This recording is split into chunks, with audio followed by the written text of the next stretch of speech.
He was called the King, a boy from a poor family in the American South, who rose to become the most famous entertainer on earth. His voice shook the world. His style redefined music. His life became legend, and his death became one of the most talked about mysteries of the 20th century. This is the true story of Elvis Presley, the man behind the myth. Elvis Aaron Presley was born on January 8, 1935 in Tupelo, Mississippi. A twin brother, Jesse Garon Presley, was stillborn. Elvis grew up believing that a part of him was always missing. The Presleys lived in poverty, a small two-room house, barely enough food, and a constant struggle to survive. But Elvis had something inside him, a spark, a sensitivity, a deep love of music, and a voice that surprised everyone who heard it. He was shy, polite, and soft-spoken. Not the kind of boy anyone would expect to change music forever. Elvis was shaped by the world around him. Gospel from African-American churches, country music from the radio, blues pouring out of bars and street corners. He absorbed everything. And slowly, without knowing it, he was building the foundation of a new sound, a sound no one had ever heard before.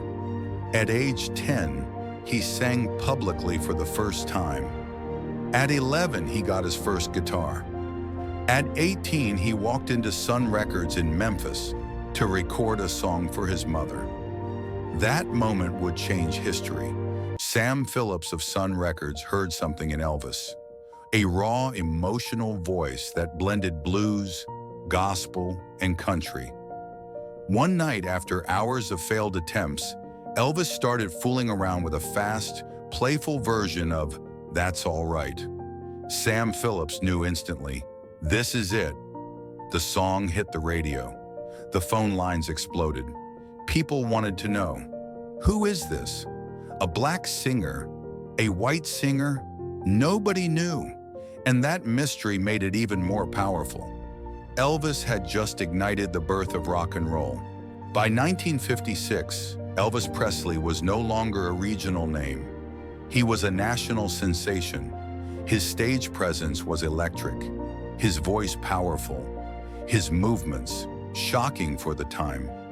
Teenagers loved him, parents feared him, preachers called him dangerous, but nothing could stop him. Hound Dog, Heartbreak Hotel, Jailhouse Rock, hit after hit, a phenomenon that America had never seen before. Elvis had become the king. Between 1956 and 1969, Elvis starred in 31 films. Most were light, simple musicals, not serious acting roles. But the movies made money, a lot of money. His manager, Colonel Tom Parker, pushed Elvis toward Hollywood and away from live performances. It was safe, profitable, and controlled. But inside, Elvis was unhappy. He felt trapped. He wanted to be more than a movie product. He missed the stage. He missed the fire. By the late 1960s, Elvis' career was fading.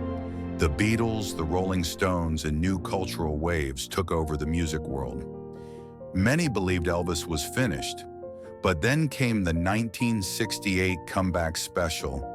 Wearing black leather, sweating under the stage lights, Elvis delivered the performance of his life. Raw, explosive, emotional. It was the return of the king. Millions watched. A legend was reborn. After the comeback, Elvis launched a residency in Las Vegas. Night after night, packed theaters, powerful vocals, a full orchestra behind him. But Vegas also brought prescription pills, exhausting schedules, managerial pressure, loneliness, the beginning of physical decline. Elvis pushed himself harder than any human should. He wanted perfection, but his body began to fail him. Elvis married Priscilla in 1967. They had one daughter, Lisa Marie Presley, but fame, touring, stress, and medication took a toll on the marriage. In 1973, they divorced. It broke Elvis emotionally. Friends later said that he never fully recovered from the heartbreak. Elvis suffered from insomnia, pain, anxiety, and exhaustion. Doctors prescribed large amounts of pills, different pills for different hours of the day. His weight changed dramatically. His energy fluctuated. His performances became unpredictable. Some shows were brilliant, others heartbreaking. Elvis was fighting himself and losing. August 1977, Elvis was preparing for another tour. Despite poor health, he refused to cancel. On the morning of August 16, 1977, Elvis Presley was found unresponsive in his bathroom at Graceland. He was 42, official cause, cardiac arrhythmia, with contributing factors related to prescription drugs and long-term health deterioration. The world stopped. Fans wept across the globe. Radio stations played his music non-stop. A legend was gone. Elvis didn't just sing songs. He changed culture. He broke racial barriers. He redefined live performance. He brought Black American musical traditions into the global spotlight. He influenced every major artist who came after him. To this day, Elvis remains one of the most successful solo artists in history, a symbol of passion, rebellion, vulnerability, and unmatched talent.